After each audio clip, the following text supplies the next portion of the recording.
Hello all, let's finish the rest of section 4.1 which we discussed exponential functions. Here in this video I'll just explain to you and I'll do a lecture on the last part of section 4.1. The first thing that I want to discuss here with you is the natural base e.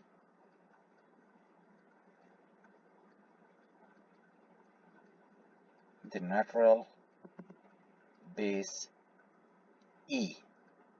Or in a simple language, here I want to introduce to you what is number e, correct? Number e.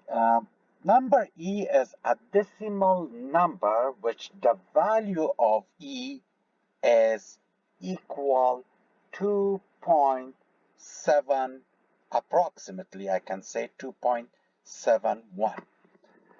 There was a mathematician by name Euler, a German mathematician, and somehow in German language they're writing Euler with the E.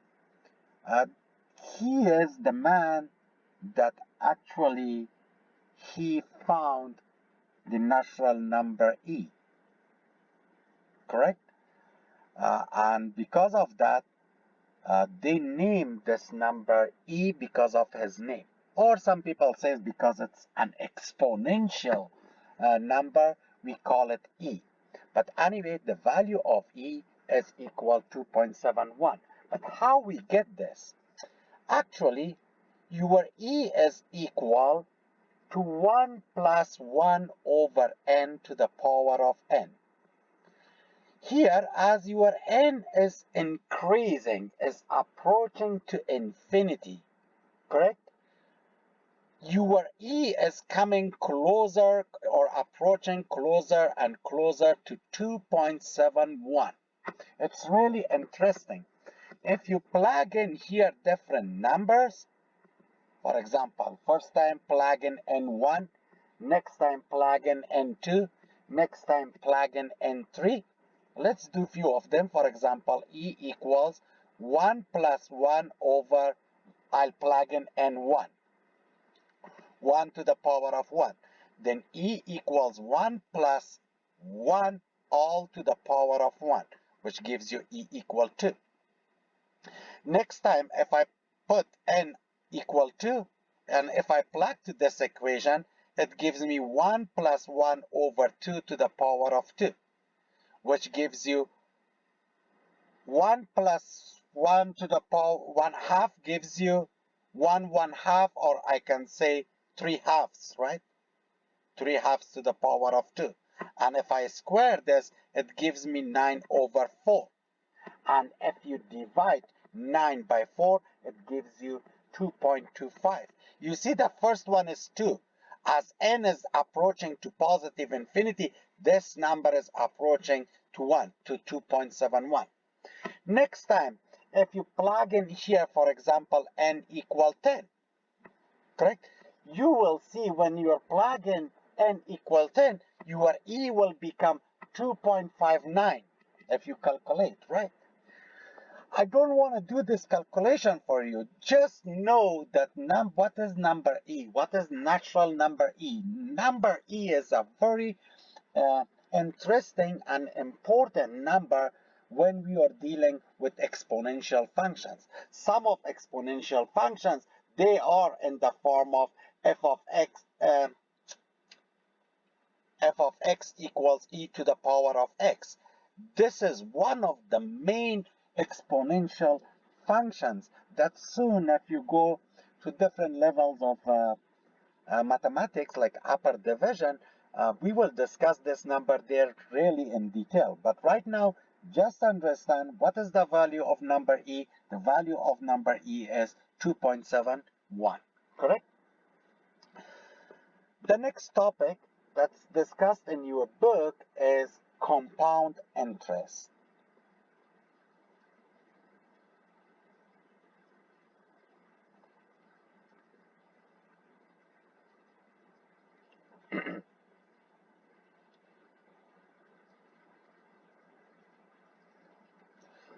What is compound interest?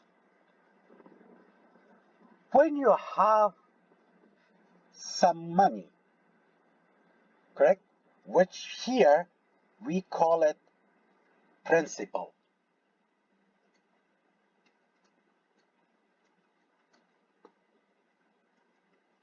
When you have an amount of money, which we call in this topic principal, your principal money. For example, I have $5,000 extra, correct? And you want to invest this money in a bank, correct? In a fixed rate, correct? Your principal money, P, in a fixed rate of R, correct? Rate, which here we represent with R. For example, the bank gives you, oh, we give you like 7% interest. For a limited time or fixed period, correct? Which we call it time here. For example, oh, and time represents in the formula T, correct? For example, for let's say 5 years.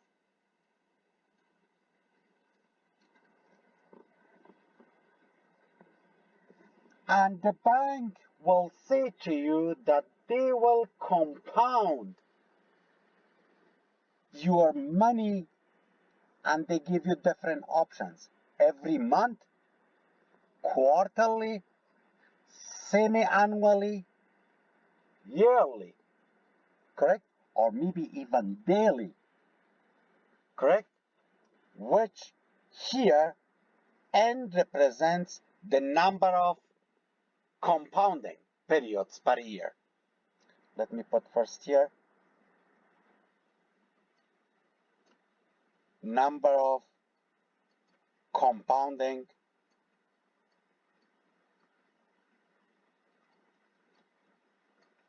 period per year, correct?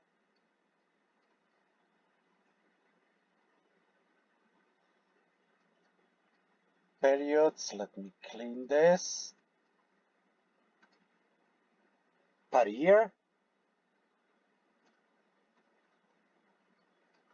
which represents N, the money that after 5 years or after that time period that you invest your money that you are receiving, we call that one a compound interest, correct?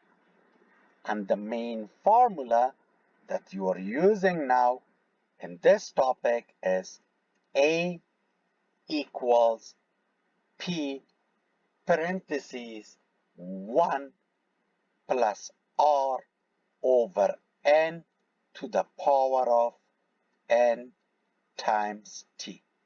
We call this formula the compound interest formula. Compound interest formula. The proof for this formula is in calculus 2. I don't want to prove it here. Even I don't want to prove this formula for you in pre-calculus, even not in calculus 1. The proof for this formula from where we can write A equals P times 1 plus R over N to the power of NT, the proof is in calculus 2. But here in this book, we just memorize it as a compound interest formula. I already introduced the symbols or the letters that we used in this formula and their meaning. A is the amount that you received after after compounding, correct? P is your principal money. R is the rate. N is the number of compounding periods per year. And T is time, correct? Now, some words that you may see, because we are dealing here with applications, some words and their meaning. First, semi-annually or semi-annual. Compounding semi-annual. It means you are NS2. Correct? Quarterly.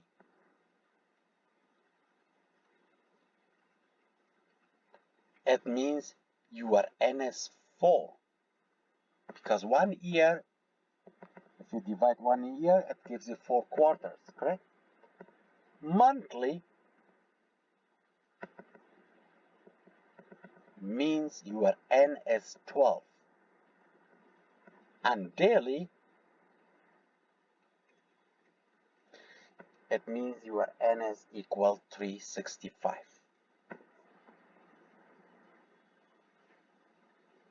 Correct? Annually, annual means 1. It means you are NS equal 1. Correct? These are the words that you may see when we are solving the compound interest problems. Correct? Don't tell like, oh, the problem is here, they don't give me the N. How much is N? They will use one of these words for you. Annually, semi-annually, quarterly, monthly, or daily. And you should know, annually means N equal 1. Semi-annual means N equal 2. Quarterly means N equal 4. Monthly means N equal 12. And daily, N equal 365. Correct? Let's discuss first the compound entrance. Then we will go to another formula which we call it continuous compounding. Correct? But let's do a few examples for this formula.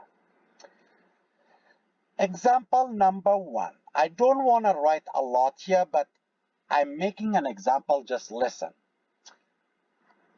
A parent, they have a kid and they want to invest for him $5,000 in their bank account for 20 years. Correct? They are a good parent. They want to invest something for their kid or for their baby, which is a newborn baby, and they want to invest some money and say, okay, when he or she become 20 years old, he will have some money, correct? They want to invest $5,000 in a bank. They go to the bank and the bank gives them a rate of, let's say, for example, let's give them a good rate, 8%. Correct? And the bank will say, we are compounding your money semi-annually or semi-annual. Correct? Now, we want to find after 20 years how much this kid or that boy or that girl will have in his account. Correct? It means we are looking to find A, the money after compounding in 20 years. Look, in this example, what's given? $5,000 is the principal money that the parent want to invest in the bank. Correct? Time is 20 years. Correct? The rate is 8%. And you know from mathematics, every time that you want to use percentage, you have to change the percentage sign to a decimal. 8% means 8 over 100, or in an easy language, 0.08. You cannot use this number 8% in the formula. You have to change it all the time to a decimal or a fraction number. Usually we prefer to use a decimal number because in these problems we usually use calculator. Correct? N is given semi-annually, which means 2. Correct? Now I'm looking for A. How much will be in the account after 20 years? Our formula is A equals P times 1 plus R over N to the power of N times T. Let's plug in the values. Then A equals P, which is 5,000, times 1 plus R. Your R is 0.08 over N, which is 2, to the power of N, which is 2, times T, which is 20 years. Now, with different colors, I will show you the steps where to start working with these numbers. Some people, they do this huge mistake. They want to multiply this 5,000 first year. Wrong, I cannot do that. Actually here, what we do, we follow the order of operation, correct? I'll just show it to you. Again, which part you have to do first. Your first step is to multiply these two numbers. And if you wish, you can do this division, also this one. Let me go step by step. I don't want to do 2 steps in one. First thing to do, multiply these two numbers. Then you can write A equals 5,000 times 1 plus 0.808 over 2 to the power of 40. 2 times 20 gives you 40. That was your step 1. Even let me put here 1, step 1. Now, step 2, you have to simplify this fraction. Correct? This is your step 2.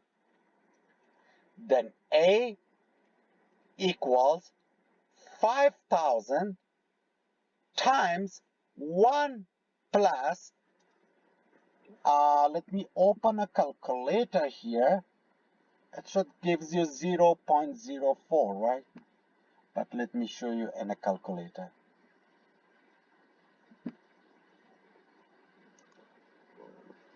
Here you see 0.08 divided by 2, which gives you 0.04, right?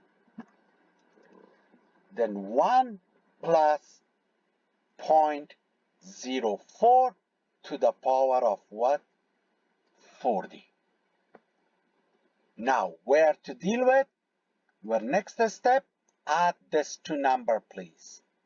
This is your step 3.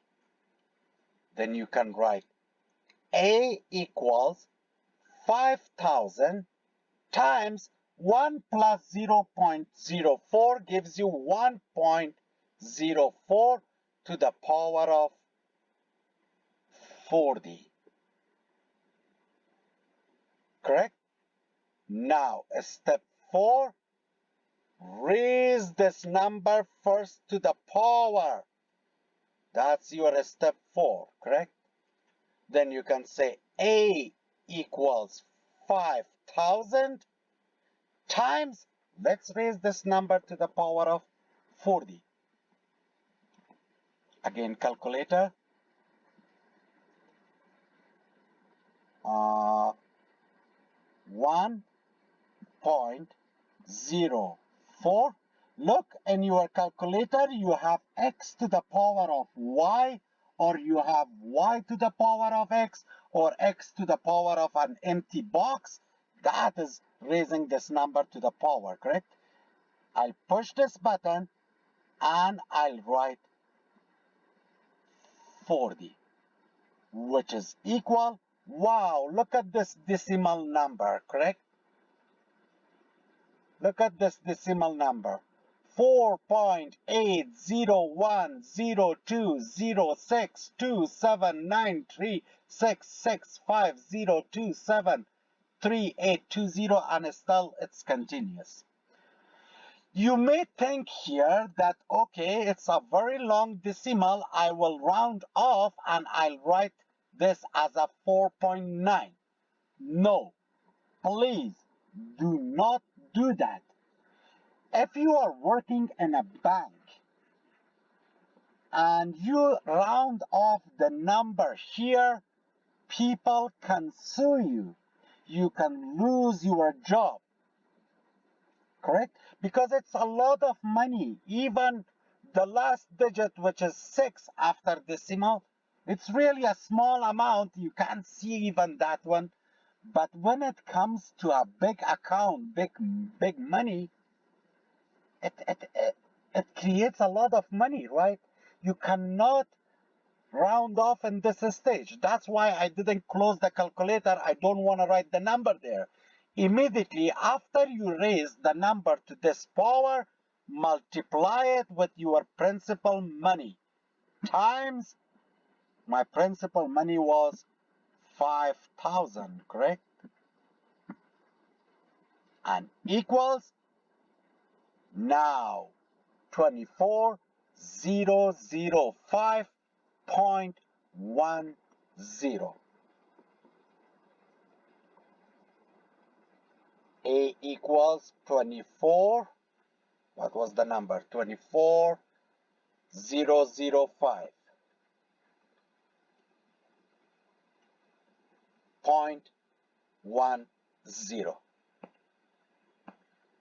Correct?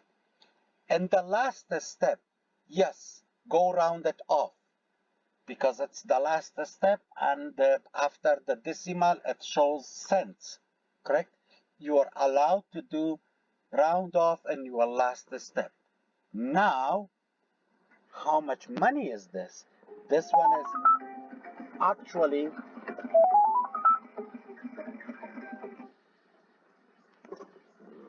$24,005.10. You see, when the kids becomes 10 years old, that kid will have this much money in the account.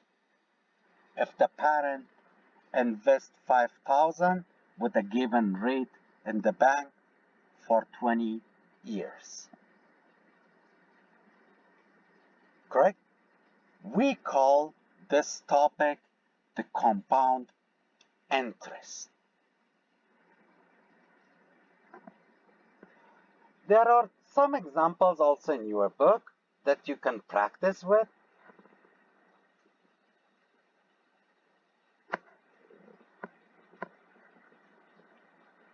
The next formula that I want to give it to you is continuous compounding.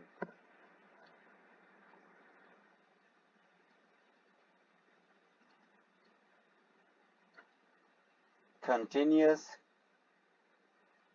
compounding.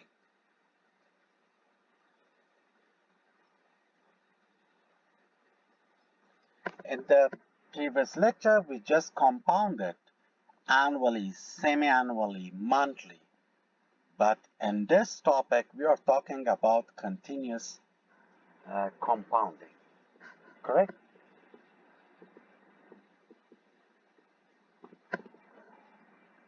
Some banks use continuous compounding.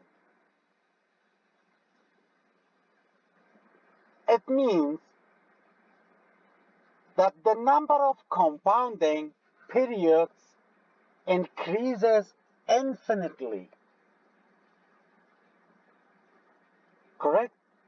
Now, the formula for continuous compounding will be A equals P times E to the power of R times T. Correct?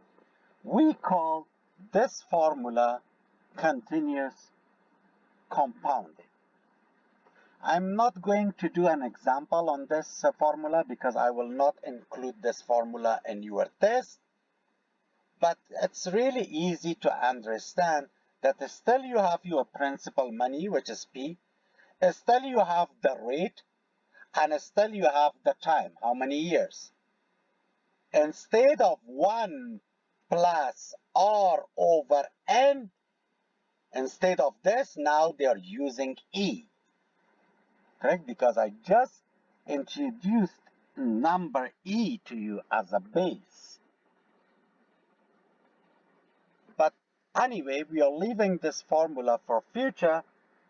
Just the topic of discussion today was the compound interest and using the formula, which I did an example for you, and I gave you all the steps how to deal with the numbers, correct? How to simplify that formula, and hopefully you will do 1 or 2 more examples or your homework at home and you will be okay with this topic.